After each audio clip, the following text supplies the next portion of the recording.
Hi, folks. Welcome to the Prepared Homestead. This is Travis. Thank you all for stopping by to watch. Well, I just want to say I apologize for not getting a video out last night. It was my intentions. After sunset, was going to do a Saturday evening video. And before all that, was getting ready to start, I ended up getting called out for a medical call. I thought, well, I should still have enough time to do a video after I get done with this. And was on my way back home and got toned out for a structure fire. Ended up being two structures side by side. Didn't get back home till about 1 o'clock. So yeah, wasn't making a video after that because it was a long, rough night in hot, humid air with turnout gear on for several hours. So yeah, wasn't making a video after that. But all is well. No one was injured or hurt or anything like that with the fire. So just very exhausted. So have you guys been paying attention to what's going on right now with the United States, Russia, Ukraine, I guess, NATO to kind of a lesser degree? So basically, to kind of give you a really short, Cliff Notes kind of thing. Last Friday, a couple of days ago, was the deadline for Russia to kind of come to a peace agreement of some sort, a ceasefire at least, with Ukraine. President Trump sent an envoy over there last week and came back saying that it was really good and that they think that Russia will come to the table and all this. And so, as much as we can kind of extrapolate, basically Friday, the secondary tariffs look like that they're probably going to still happen, but some things have kind of been put on hold because Russia indicated that they would talk. Well, since then, Russia has said we would consider agreeing to a ceasefire if we get to keep all the eastern parts of Ukraine, and yeah, we get to keep those parts, and they become ours, and the world has to recognize that, and then we would halt our attack. Not even like come to a peace agreement, just halt the attack. Well, of course, Zelensky with Ukraine has fired back and said that's absolutely not going to happen. They are not giving any ground to Russia. I've not seen any comments from NATO, but I suspect NATO would say the same thing. And my opinion is that, I mean, this is almost the same exact thing, goodness, that has happened probably at least twice now in the last several months, where there's this, deadline is made, then we back off of that deadline a little bit because Russia says, okay, yeah, we're willing to talk, but Russia's demands exceed what Ukraine is willing to do. They can't get close at all because NATO, I believe, they want a war with Russia. They want to destroy Russia, or at least push Russia back enough that they believe Russia is no longer a threat. The Trump administration is talking about another 60 days, 60 days until, you got to come up with a ceasefire agreement. You can also look at it from a Russian perspective is that, they're doing this to just stall a little bit longer, because every day that things are stalled, that's just another day that Russia has to build more weapons and get more of themselves ready. And that is what they are doing. So, was Friday D-Day when it came to of course not. And most of us probably figured that would be the case, but things are building. And I know that there is a possibility that, could come to this agreement that those portions of Ukraine are given to Russia, and then the war seems to be over. It's hard to determine from the Trump administration because there does seem to be this flip-flopping constantly of I wouldn't say allegiances, but who they're favoring, who Trump is favoring.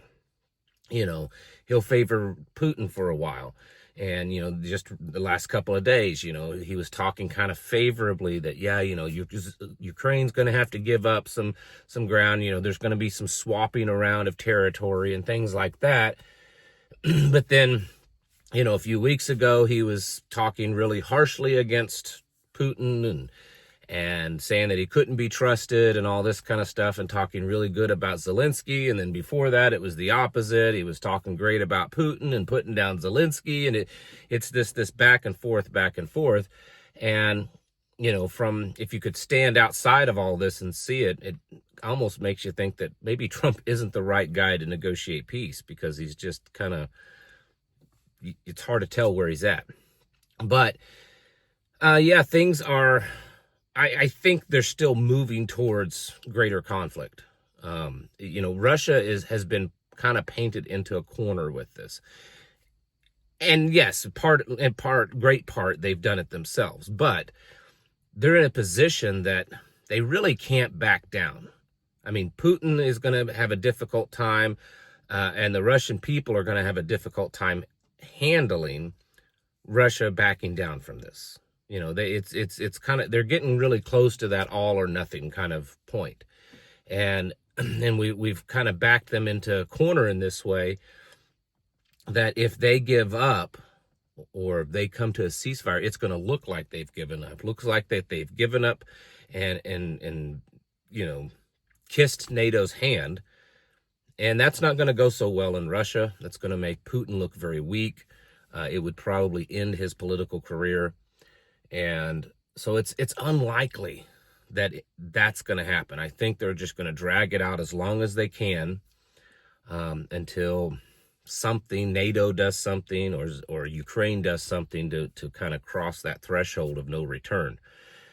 But that's just my analysis. Over in the Middle East, there has been reports that China has sent about 40 fighter jets into Iran, and that they've sent about 800 missiles down there. So they're resupplying Iran, and Israel has been kind of given the green light on just about all areas that they are going to start moving into Gaza. Reports in the last couple of days is that there's been a buildup of forces there at the border between Israel and the Gaza Strip, and that they're going to move in a ground invasion and take land there. China's saying not to do it. Other countries are saying not to do it. Israel's going to do it. And then they're also at the same time have approved to go into Lebanon and destroy Hezbollah.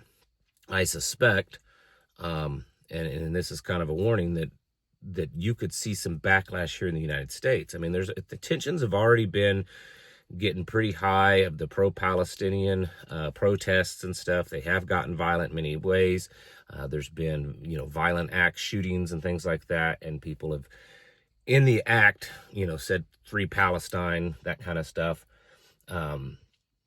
If a ground invasion happens, they start displacing the Palestinians in Gaza, we very easily could start seeing violence here in the United States. So that's something to be aware of, and to kind of be on your toes.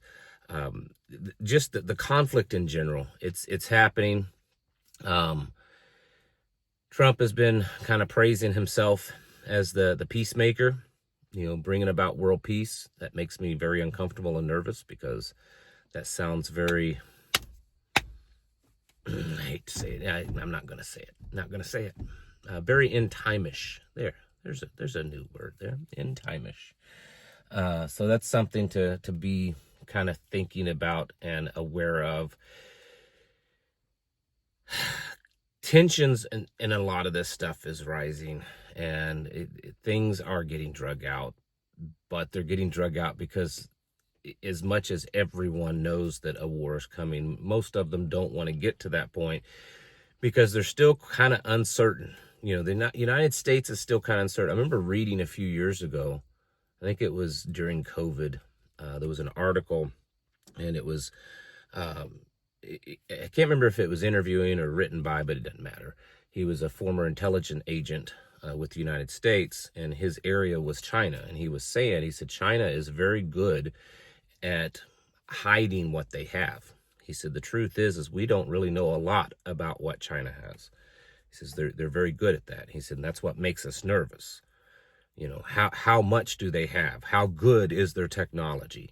And in a lot of ways we don't know. And so there's that. And then the reverse side of that is that China knows what America has been capable of. But, you know, we've had several years of weak leadership and woke policies in our military, and we've been giving away lots and lots and lots of our weapons to Ukraine and Israel and things like that.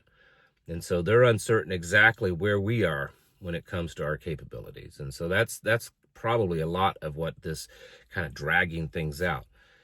Each side is kind of getting a little bit stronger ground and building up, you know, what they have. But I think that it's eventually, and I know that's a very broad term, it's eventually going to happen. When, that's hard to determine, but I think it's sooner than later. I mean, if you look at things, it's going to be very difficult for either side to continue this game. People are growing tired of it, and it's you know, do it or walk away. I mean, this is absurd. But the tensions there in Russia do seem to be growing. There's a lot of other movements. BRICS is getting stronger in a lot of ways, or at least they're starting to come together. You know, before, in some ways, they were kind of loosely an alliance. India was kind of in there, you know, Brazil. And now, because of the tariffs and stuff,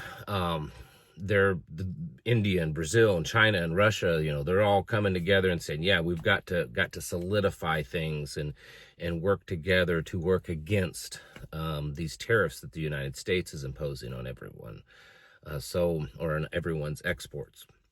And so that, you know, in a lot of ways, we're just pushing BRICS to become a stronger entity, which, you know, much like the U.S. military, in a lot of ways, is there to defend the U.S. dollar globally. Once BRICS really starts to come together and they develop their own currency, then they're going to have to defend it globally, you know, with their militaries. So, you know, it's interesting sitting back. You know, I think a lot of times we become impatient and we want to know what's going on right now and if things are going to happen right now. But if you step back a little bit and use some patience and you just kind of look at it's like you're looking at the chessboard. You know, you're not looking at two chess pieces on the board, getting ready to, you know, go. You're looking at the whole chessboard. And when you do that, you can see that things are very, actually kind of rapidly being pushed into this, you know, new world order battle. And probably not a lot of people see that, at least the normies, because, you know, this instant gratification society that we live in, they don't want to take the time to do that. But when you step back and see, it's been going on for quite a while now, that the world is readying itself, really, in a lot of ways, for a big battle. And we need to be too. I mean, if the United States and China and Russia and all NATO and all these other countries are getting themselves ready for battle, they flat out say that they are, and they've even given warnings to a lot of their citizens to prepare themselves, then shouldn't we be preparing ourselves? Shouldn't we be getting ourselves ready? Because these things, if they really start popping off, and eventually they probably will, they will greatly affect us. And you need to be ready for that. Another week of craziness ahead, I'm sure. It's just all the time now. It's like every week, right? You know, when's the last time we had a nice, boring, slow news week? You know, occasionally you get a slow news day or an afternoon or morning, but whole week, not really anymore. All right, folks, it's time to get your houses in order and prepare yourselves mentally, physically, and spiritually. Thanks for watching. Catch you in the next video.